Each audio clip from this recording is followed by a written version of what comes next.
Welcome to my channel knowledge की खोज। कक्षा 10 गणित 2024 के लिए एनसीईआरटी के मोस्ट इम्पॉर्टेंट प्रश्न जो हैं मैं आप लोगों के लिए लेकर आया हुआ हूं। तो चलिए स्टार्ट करते हैं और देखते हैं कि हर अध्याय से कौन कौन से ऐसे प्रश्न हैं जो आपके पेपर में आने की 110% संभावना रखते हैं। बहुत ही इंपॉर्टेंट ये क्वेश्चंस हैं। आप इनकी प्रैक्टिस अभी जो समय बचा हुआ है उसमें आप करके जाइए और मैक्सिमम नंबर आप जो है गेन करिए। यही मैं आप लोगों के जो है उम्मीद करता हूँ। तो जैसा कि आप अपने स्क्रीन पर देख पा रहे हैं, सबसे पहले आपका अध्याय 1 शुरू हो जाता है जिसमें आपके लिखे हुए क्वेश्चंस हैं वो आप देख लीजिए। इसमें उदाहरण नंबर 8, ये उदाहरण नंबर 8 है आपका, जो कि बहुत ही इम्पोर्टेंट है। इसको आप कर लीजिएगा। अब बात करते हैं प्रश्नावली 1.2 में कौन से प्रश्न ऐसे इंपॉर्टेंट हैं। तो ये प्रश्न नंबर 3 और प्रश्न नंबर 6, ये दोनों आपके इम्पॉर्टेंट हैं। ये वीडियो उन बच्चों के लिए भी बहुत यूजफुल है जो कम समय में ज़्यादा पढ़ना चाहते हैं, या फिर जो कमज़ोर बच्चे हैं वो सिर्फ अगर इतने ही प्रश्नों को हल करके जाते हैं तो आप इसमें अधिकतम नंबर प्राप्त कर सकते हैं। ये एनसीईआरटी की बुक जो है उससे क्वेश्चन लिए गए हैं, उनके बेस पर ये बताया गया है या इन क्वेश्चंस को बनाया गया है। आइए अगर हम बात करें अगले जो है प्रश्नावली की, तो जैसा कि हमने बताया प्रश्नावली 1.2 से प्रश्न संख्या 3 और प्रश्न संख्या 6 इंपॉर्टेंट हो जाता है। उसी प्रकार से यहाँ पे उदाहरण नंबर 8 देख सकते हैं, उदाहरण नंबर 10 देख सकते हैं, और प्रश्नावली 1.3 से आपका प्रश्न संख्या 1, ये आपके क्वेश्चंस इंपॉर्टेंट हैं जिनको आप हर हाल में करके जाइएगा। अगर हम आगे बात करें तो हमारा क्वेश्चन हो जाता है जो कि है अध्याय 2 से। अगर हम अध्याय 2 की बात करें तो अध्याय 2 में हमारे जो क्वेश्चंस हो जाएंगे वो आप देख सकते हैं कि इसमें उदाहरण नंबर 1 इम्पॉर्टेंट है, उदाहरण नंबर 3 इम्पॉर्टेंट है, उदाहरण नंबर 4 इम्पॉर्टेंट है। ये आपके इम्पॉर्टेंट उदाहरण हैं। इसके बाद में अगर हम क्वेश्चंस की बात करें तो प्रश्नावली 2.1 का, अगर हम प्रश्न संख्या 1 की बात करें तो ये आपका इम्पोर्टेंट हो जाता है। इसके बाद में अगर हम बात करें तो उदाहरण नंबर 3, उदाहरण नंबर 4 आपका इम्पोर्टेंट है। इसके बाद में अगर हम बात करें प्रश्नावली 2.1 के कौन से क्वेश्चन ऐसे इम्पोर्टेंट हैं, तो वो आप देख सकते हैं। ये आपका पहला है, पहले में चौथा क्वेश्चन और 5वां क्वेश्चन। प्रश्नावली 2.1 का ये मैं बता रहा हूँ। उदाहरण नंबर 3 और 4 के बाद ये प्रश्न संख्या 2 है। दूसरे में आपका कौन सा इंपॉर्टेंट हो जाएगा, तो इसमें आपका पहला और 5वां, ये आप देख सकते हैं प्रश्नावली 2.1 है और इसमें ये दिया हुआ है। उसके बाद में उदाहरण नंबर 4, 5 आ जाता है। ये प्रश्नावली यहाँ पे आपका होना चाहिए था 2.2, प्रश्नावली यहाँ पे आपका 2.2 होना चाहिए था। आप इसको 2.2 में देख लीजिएगा, ये इंपॉर्टेंट होगा। 2.2 यहाँ पे है, ये आपका इंपॉर्टेंट होगा। आइए अब हम बात कर लेते हैं थर्ड चैप्टर की।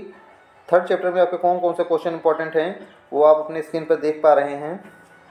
इसमें प्रश्नावली 3.2 से क्वेश्चन नंबर 1 का पहला और क्वेश्चन नंबर 5 तो आपका मोस्ट इम्पॉर्टेंट है। इसको तो आप 110% इसको सॉल्व करके ही जाएंगे। इसके बाद में अगर हम बात करें तो हमारा क्वेश्चन हो जाएगा जो कि है उदाहरण नंबर 8, उदाहरण नंबर 9 आप देख लीजिए। इसके बाद में जितने मैंने सर्कल बना के रखे हैं वो आपके 110% इम्पॉर्टेंट क्वेश्चंस हैं, यानी उनको आपको छोड़ना नहीं है, उसको तो ज़रूर प्रैक्टिस करके जाना है। वो क्वेश्चन आपके पेपर में एज इट इज आने की संभावना रखते हैं। तो अगर हम प्रश्नावली 3.3 की बात करें, प्रश्न संख्या 2 आपका हो जाता है। प्रश्न संख्या 3 में आपका 5वां और 6वां टॉपिक इंपॉर्टेंट हो जाता है। उदाहरण नंबर 11 देख सकते हैं, उदाहरण नंबर 13 देख सकते हैं। इसी प्रकार से अगर हम 3.4 की बात करें तो इसमें क्वेश्चन नंबर 2 इंपॉर्टेंट हो जाता है, जिसमें फर्स्ट, थर्ड, सेकंड और थर्ड, ये तीनों क्वेश्चन आपके मोस्ट इंपॉर्टेंट हो जाते हैं।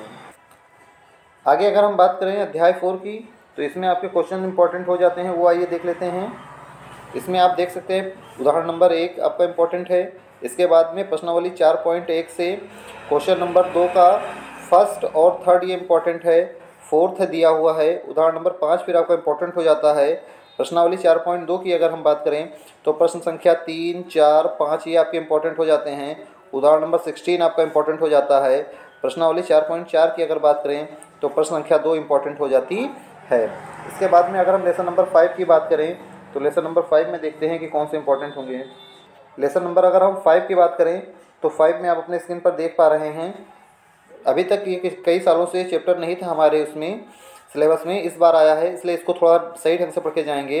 उदाहरण नंबर 7 प्रश्नावली 5.2, 5.1 मैंने इसलिए नहीं दिया क्योंकि वो इजी है, अगर आप 1-2 बार प्रैक्टिस किए होंगे तो वो आप आराम से कर लेंगे।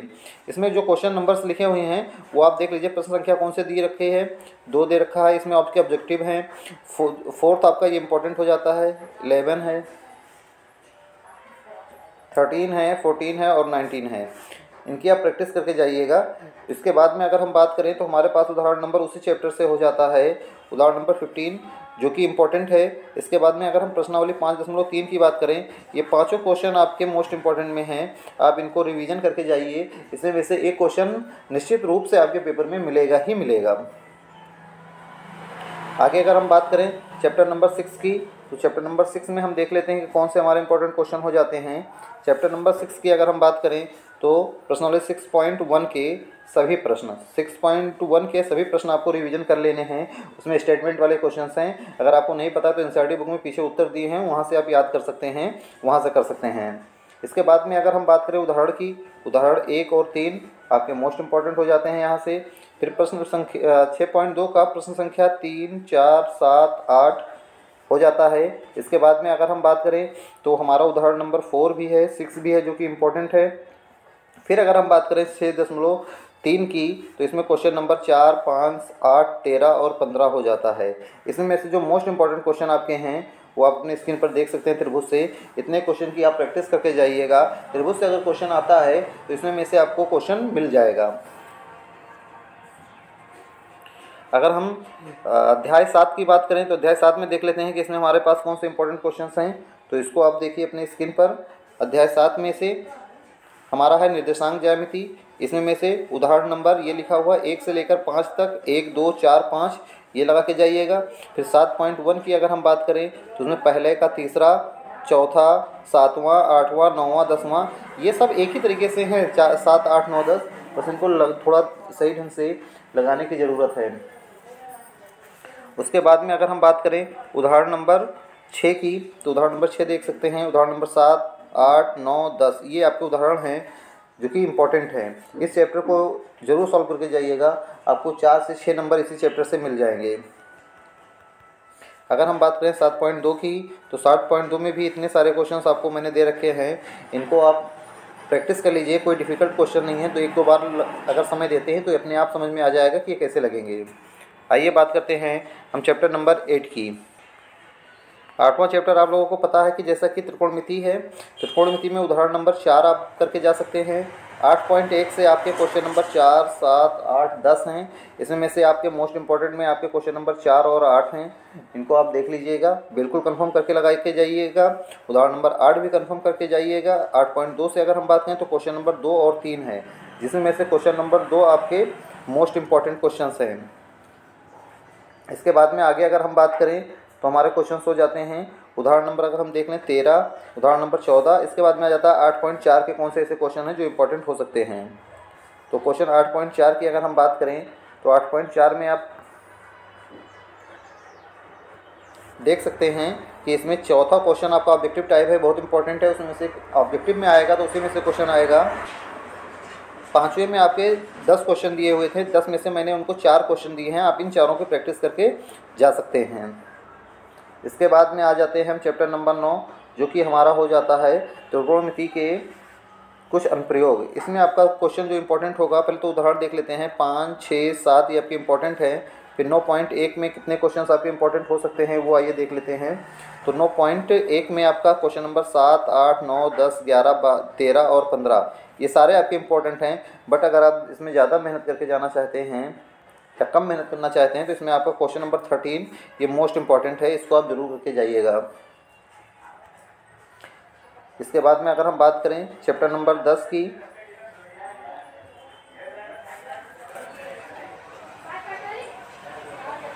अगर हम चैप्टर नंबर 10 की बात करें, ये भी आपका न्यू चैप्टर ऐड हुआ है, अभी तक इससे पहले नहीं था। क्या वाली? अगर हम प्रश्नावली 10 की बात करें तो 10.1 के सभी प्रश्न आपके इम्पोर्टेंट हो जाते हैं। देख सकते हैं आपके इसमें सभी प्रश्न जो हैं वो इम्पोर्टेंट हो जाते हैं। स्टेटमेंट वाले क्वेश्चन हैं उनको आप करके जाइएगा। उसके बाद में अगर हम बात करें उदाहरण नंबर 1, उदाहरण नंबर 2 की, तो आप इनको तैयार करके जा सकते हैं। फिर 10.2 के आपके सभी प्रश्न इसमें इंपॉर्टेंट हैं। बस आप ये करिए कि कम समय में करने के लिए इनको एक बार लगा लीजिएगा, आपके क्वेश्चंस आ जाएंगे। लेकिन 4th क्वेश्चन और 11th क्वेश्चन को आप सिद्ध करने वाले क्वेश्चन हैं, इसको जरूर सॉल्व करके जाइए। ये जरूर पेपर में आपका आएगा अगर इससे क्वेश्चन आता है तो। आगे हम बात करें क्वेश्चन नंबर चैप्टर नंबर 12 और 13 की, तो आइए इसमें देख लेते हैं कि कौन से ऐसे क्वेश्चन हमारे हो सकते हैं। अगर हम बात करें चैप्टर नंबर जो है 11, 12 की, तो ये आप देख सकते हैं यहाँ पे थोड़ा सा वो ये देख सकते हैं कि यहाँ न्यू बुक में आपका ये अध्याय नंबर 11 मिलेगा और ओल्ड बुक में ये आपका अध्याय नंबर 12 मिलेगा, जो कि वृत्तों से संबंधित क्षेत्रफल। इसमें में से मैंने 5 क्वेश्चन आपको दिए हैं। इन्हीं 5 क्वेश्चन को अगर आप अच्छे से तैयार कर लेते हैं, आपके पेपर में 100% इसी से एक क्वेश्चन आ जाएगा अगर आप ये तैयार करके जाते हैं तो। इसके बाद में अगर हम बात करें अध्याय नंबर 12 की, तो अध्याय नंबर 12 में ओल्ड बुक से ये 13 हो जाएगा, न्यू बुक से आपको ये 12 रहेगा। इसका नाम है पृष्ठीय क्षेत्रफल और आयतन। इसमें क्या करना है कि उदाहरण नंबर 1 और 2 यहाँ पे लिखे हुए हैं, इनकी आप प्रैक्टिस करिए। 13.1 से ये 4 क्वेश्चन आपके स्क्रीन पर लिखे हुए हैं। 4 में से सबको आप तैयार कर लीजिए, कोई बहुत ज़्यादा डिफिकल्ट नहीं है। और फर्स्ट और थर्ड को तो हर हाल में आप इसको रेडी करके ही जाएंगे। अब बात अगर हम करें उदाहरण नंबर 7 की, तो ये आप तैयार कर सकते हैं। अगर हम 13.2 की बात करें तो इसमें 2, 3, 4, 7 दिया है, जिसमें आपका क्वेश्चन नंबर 3 और 4 मोस्ट इंपॉर्टेंट में है। आप इनको हर हाल में तैयार करके जाएंगे। इसके बाद में अगर हम बात करें आपकी जो है न्यू बुक में चैप्टर नंबर 13 और ओल्ड बुक में चैप्टर नंबर 14 की, जिसमें सांख्यिकी के सभी प्रश्न आपके लिए इंपॉर्टेंट हैं, लेकिन इसमें 14.1, 14.2 और 14.3 ही पढ़ने हैं। इनमें में से भी मैं आपको इंपॉर्टेंट क्वेश्चन दे रहा हूं, जो आप उसको हर हाल में रेडी करके जाएंगे। तो वो आपके क्वेश्चन हैं।